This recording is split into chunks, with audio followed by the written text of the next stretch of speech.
It's time to join Chef D with a treasure chest of nutrition facts. Hey, Bob, how are you? Good. Good morning. Boy, I love your backdrop today.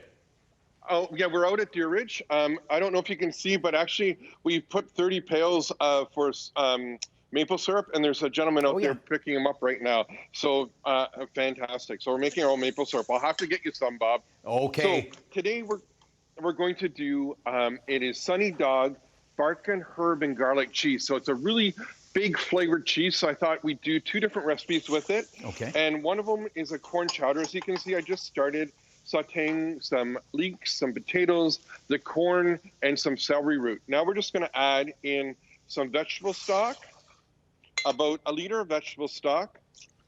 You could use chicken stock if you want, even beef stock works for this.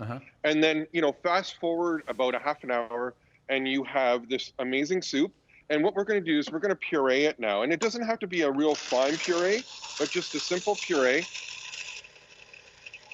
And then we're going to add in some cream. Sorry. And what was it, Barkins? Yes, Barkin herb and garlic. It's Sunny Dog cheese from our good friends at Bothwell, and it's a garlic and a bunch of herbs. So we're going to put that cheese into our soup. Okay, where do we get that? With our cream.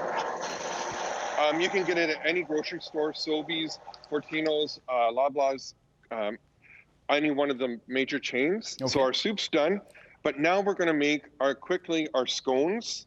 So we're going to take our flour, 2 cups of flour, some baking powder and baking soda, 1 teaspoon of baking soda, 2 teaspoons of baking powder.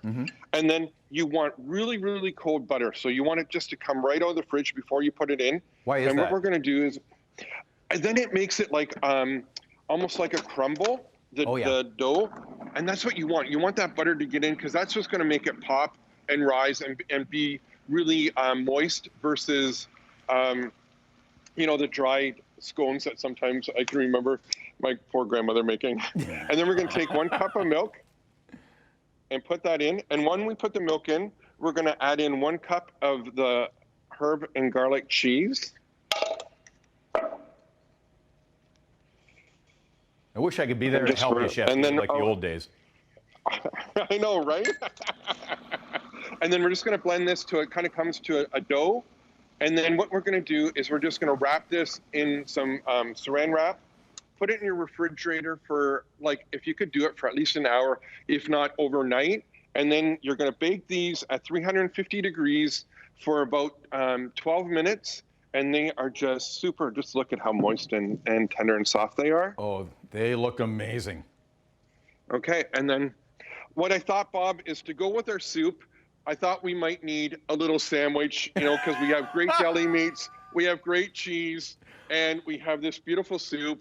And, I don't like anything small. So I thought, why don't we do a little deli sandwich? We have scones, the new herb and garlic Barkin cheese. It's from Bothwell. Our good friends at, Pillars with all these great deli meats. I have my chowder going into my cup here. And all we need some days is for you to be here and taste this as we go. Yeah, no kidding. Yeah, maybe, well, it's not going to be long before we get back to some kind of new normal. Exactly. Simple recipes. You can check out our website, chefdtv.com, and we'll have these and post these and go from there. Okay, can you make the sandwich a little wider? Next time, okay?